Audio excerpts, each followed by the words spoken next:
Es gibt hunderte Skatespots in Barcelona, eine Stadt, die den Anschein macht, dass sie von Skatern für Skater gebaut wurde. Und zwischen all diesen vielen Spots gibt es dennoch einen, der so sehr heraussticht, dass er zum Mekka für alle Skater, nicht nur in Europa, sondern weltweit wurde.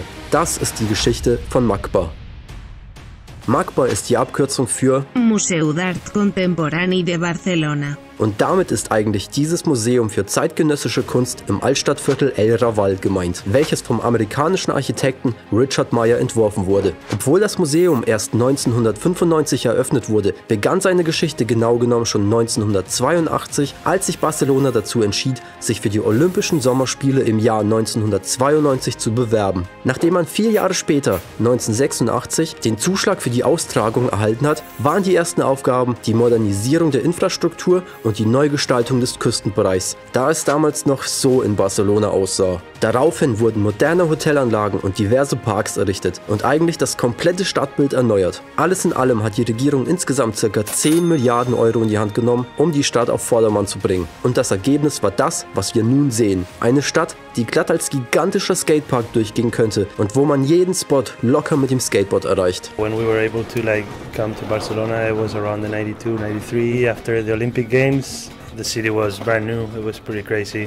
They built all these new spots around and stuff. Infolge der ganzen Modernisierungsmaßnahmen wurde auch 1988 das MACBA-Museum gegründet, dessen Grundstein 1990 gelegt wurde. Als im Sommer 1992 die Olympischen Spiele begannen, war das Museum noch eine riesige Baustelle. Erst 3 Jahre später, 1995, folgte die Fertigstellung und am 28. November im selben Jahr die Eröffnung. Man könnte nun davon ausgehen, dass der Spot sofort mit Skatern geflutet wurde. Aber nein, anfangs wollte dort irgendwie niemand skaten. The first thing I remember from MACBA is being kind of an empty spot, so only a few kids from the neighborhood really skated it. Der Platz vor dem Museum, der den offiziellen Namen Platz der Engel trägt, blieb unberührt. Und das, obwohl MACBA ein perfekter Skatespot ist. Es gab die Stufensets, die großen 4 Blöcke, mehrere unterschiedlich lange und hohe Curbs, Many-Pads, einen riesigen Flat-Bereich und das krasse Gap vom langen Curb auf die Straße. Anscheinend hatten die Skater darauf aber Mitte der 90er noch keine Lust, denn zu der Zeit galt Sants, der Spot am Hauptbahnhof in Barcelona, als der beliebteste Treffpunkt.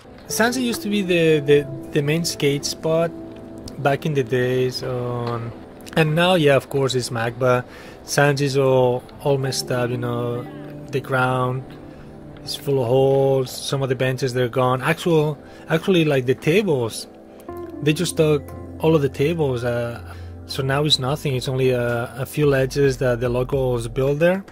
Erst mit der Zeit wuchs die Beliebtheit von MACBA so langsam an, denn der Spot hat einen enormen Vorteil gegenüber den anderen. Er liegt ziemlich zentral und von hier aus kann man locker alle anderen Spots ansteuern. Então, ao redor do MACBA, mano, tem muito pico, paralelo, Plaza Espanha, Mercado das Flores, é tudo ao lado do MACBA, cada para lado diferente, dá para ir de skate, voltar de skate. So hat es sich etabliert, dass man sich am MACBA zu einer Warm-Up-Session trifft, dann die umliegenden Spots abklappert und abends zurück zum MACBA ging, um hier den Tag abklingen zu lassen. MACBA es un punto de encuentro donde la gente, pues antes de ir a patinar a un spot, solía quedar para calentar y demás. Y bueno, empezó a salir en los vídeos, y empezó la gente a verlo y empezó cada día a venir más y más gente. Es el típico spot que existe en cada ciudad como emblemático y mítico, in el que todo el mundo queda y está bien. Nachdem die ersten Skater am MACBA auftauchten, war man damit natürlich nicht sonderlich happy, aber die Leitung des Museums erklärte sich dennoch damit einverstanden, dass der Platz zum Skaten benutzt wird, da sie Skateboarden ebenfalls als eine Kunstform ansahen. Offiziell ist es Skatern gestattet, den Platz dienstags und Sonntagnachmittag, also wenn das Museum geschlossen ist, zu benutzen. Allerdings hält sich da niemand so wirklich dran und selbst das Museum scheint damit keine großartigen Probleme zu haben. Ende der 90er, Anfang der 2000er entwickelte sich Barcelona so zu einem Geheimtipp für alle Skater aus Europa. Nicht nur wegen den ganzen Spots, sondern auch wegen dem Wetter. Man kann hier nämlich das ganze Jahr über problemlos draußen skaten. Und MACBA galt sogar noch als Geheimtipp. Erst nachdem die ersten amerikanischen Profis einige Tricks in ihre Videos packten, entwickelte sich MACBA in kürzester Zeit zum absoluten Hotspot in Barcelona und Europa. I think it was around 2001, 2000. In the beginning, it was small groups of people filming. A lot of them from the States, and when they released their videos, yeah, then yeah, it just blew up. Einer der ersten Profis, die dort am Start waren, war Jamie Thomas, der gleich 3 Tricks an den Big Four in seinen Misled Youth Part packte. Er machte einen Mute Grab, einen Half Cap und einen Kickflip. Die Big Four entwickelten sich zu einem Magneten für alle Pros und diese 4 Blöcke waren daraufhin in echt vielen Parts zu sehen. Zum Beispiel in Dying to Live von Zero, Sorry von Flip, Fully Flared von Lakai, Baker 3, DC und noch so viel mehr. And I remember like one summer, I think it was in 2004, that everyone was here. It's like the whole skateboard industry was in Barcelona. It's like every other street you were walking, you were running into some pro or some amp or someone in the skateboard world who I can't really remember because honestly everyone was here, so you name it, probably he was here. In all den Jahren wurden immer wieder einige kleine Sachen am Magba erneuert oder verändert. So kam zum Beispiel im Jahr 1998 diese Skulptur mit dem Namen La Ola, auf Deutsch die Welle, hinzu, die ebenfalls geskatet wurde. Se han hecho reformas, pero estas reformas, en lugar de evitar patinar, lo que ha conseguido es crear más spots dentro de la plaza y que se 2009 fanden sogar etwas größere Renovierungsarbeiten statt, denen die beliebten 4 Blöcke zum Opfer fielen. Naja, mehr oder weniger, denn seitdem sind es nur noch 3 Blöcke. Nachdem aus den Big Four die nicht mehr so Big Free geworden sind, rückte ein bis dahin nicht beachtetes Gap ins Rampenlicht. Das Magba Gap. Das große Gap von der langen Ledge runter auf die Straße wurde 2010 zum ersten Mal geskatet. Während der Nike SB Benelux Barcelona Tour machte Jane Verbruggen den ersten Ollie an diesem krassen Gap. Jane Verbruggen ist by the way dieser Typ, der mal mit einem Blumentopf abgeworfen wurde. Richtig miese Aktion, aber Mitleid habe ich nicht für ihn. Verbruggen hat sich leider selbst ins Abseits geschossen, nachdem bekannt wurde, dass er mindestens einem 15-jährigen Mädchen extremst unangebrachte Nachrichten getextet hat. Den schöneren Ollie an dem Gap hat sowieso Chris Pfanner gemacht. Den heftigsten Banger haute aber Chris Joslin 2014 raus. Einen monströsen Backside Big Spin für seinen Part im Plan B Video True. I just wanted to back 180 it, but Denman was like, nah dude, you could big spin this. Oh shit. I was like, maybe you're right. So this is my first Plan B trip ever actually. Because the top is waxed from people skating it, so it was kind of scary, honestly. I was like worried I was gonna slip and just like be... And you're landing into a street. Yeah. 2016 hatte Alex Bratzer, ein Barca Local und Brandmanager bei Yard Skateboards, die Idee, alle Clips, die am Magba entstehen, an einem Ort zu bündeln. So entstand an einem verkaterten Morgen Magba Live. Zuerst als Instagram-Page und YouTube-Kanal.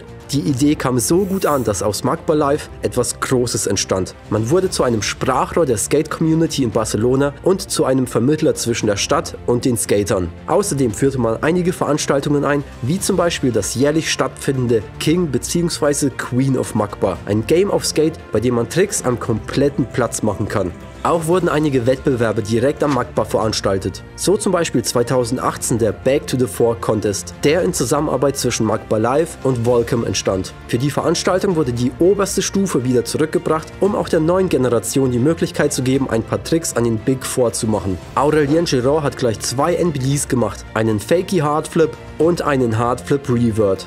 Justin Sommer hat sich ebenfalls auf die Liste eingetragen mit einem Ollie Body Varial. Ein Jahr zuvor gewann Thiago Lemos mit einem Switch Backside Tailslide an der hohen Seite der langen Ledge den SLS Trick of the Year Award. Nem tinha pensado em nada, tá ligado? Na real, tava lá no Máquiva, sentado, os camaradas ali, de boa. Levantei do nada e falei, mano, acho que eu consigo dar um switch stage back ali, pá. Daí os caras já tipo, caralho, você é louco, não sei o quê. Pá, assim. Daí comecei a tentar chegar perto, aí vi que era possível mesmo, tá ligado? Consegui, tá ligado? E vi que era possível e a sensação é aquela, né, mano? Como que nem você acertar uma trick nova, sei lá. Tipo, aquela sensação. In den letzten Jahren wurde der Andrang auf Magba immer größer, sodass sich hier mittlerweile jeden Tag teilweise bis zu 100 Skater ansammeln. Da sich in unmittelbarer Nähe auch unzählige Bars und Clubs befinden, ist Magba nicht nur für Skater zu einem Treffpunkt geworden, sondern für alle Personen, die in der Altstadt unterwegs sind. Deswegen ist es auch keine Seltenheit, dass sich auf dem Platz manchmal weit über 1000 Personen aufhalten. Und da, wo viele Menschen sind, ist es laut, es wird viel Müll produziert und es passieren Straftaten. Und am Magba ist das nicht anders. Diebstähle stehen mittlerweile auf der Tagesordnung. Auch kleinere und größere Gewaltstraftaten fanden immer häufiger statt. Erst im August 2022 wurde sogar ein Skater am helllichten Tag niedergestochen. Der Täter konnte schnell gefasst werden und der Skater hat glücklicherweise überlebt. Das Opfer dieser Tat ist übrigens Anthony Marocco, der 2014 mit einem krassen Slam am Makba viral gegangen ist. My name is Anthony Marocco and I know in my head I can try on this because it's just I can do 50 centimeters. It was my first try. I need musculation. I know a lot of people joke about this. But it's skateboarding and I try, that's it. Ein weiteres Problem war der hinterlassene Müll, so dass Reinigungskräfte teilweise bis zu zweimal täglich den Platz vor dem Museum reinigen mussten. Außerdem hatten Anwohner die Schnauze voll vom nächtlichen Lärm, sodass die Stadt kurz davor stand, das Skaten am Makba komplett zu verbieten. Dank der Arbeit der Makba Live Crew konnte das Verbot bislang abgewendet werden. Es wurden aber einige Regeln eingeführt, damit die Situation nicht weiter eskaliert. Im Januar 2019 veröffentlichte Makba Live daraufhin diesen Instagram-Post. So sollten Skaters unterlassen, in der Joaquin Coastal zu skaten. Eine Straße, die oft benutzt wurde, um zum Makba zu gelangen. Auch in der Zeit zwischen 22 Uhr und 7 Uhr war Skaten am Makba nicht mehr erlaubt. Wer sich dem widersetzt, riskiert ein Bußgeld, das bis zu 460 € betragen kann. Und außerdem sollte man etwas Menschenverstand mitbringen, wenn man zum Spot kommt. Also, dass man seinen Müll nicht liegen lässt und auf die Passanten achtet. Die Makba Live Crew hat dazu noch die lange Ledge auf eigene Kosten renoviert, da diese in den letzten 20 Jahren schon einiges einstecken musste und alles andere als frisch aussah. Im Großen und Ganzen hat sich die Situation am Makba ein bisschen gebessert, da, wie man nun weiß, doch kein Skateverbot durchgesetzt wurde. Und solange sich alle an diese paar Regeln halten, was jetzt ja nicht so kompliziert sein sollte, werden wir alle höchstwahrscheinlich noch lange Spaß an diesem Spot haben. Makba gehört definitiv zu den besten und legendärsten Spots, nicht nur in Europa, sondern weltweit. Aber auch in Deutschland haben wir das Glück, einen legendären Skateplaza neben einem Museum zu besitzen.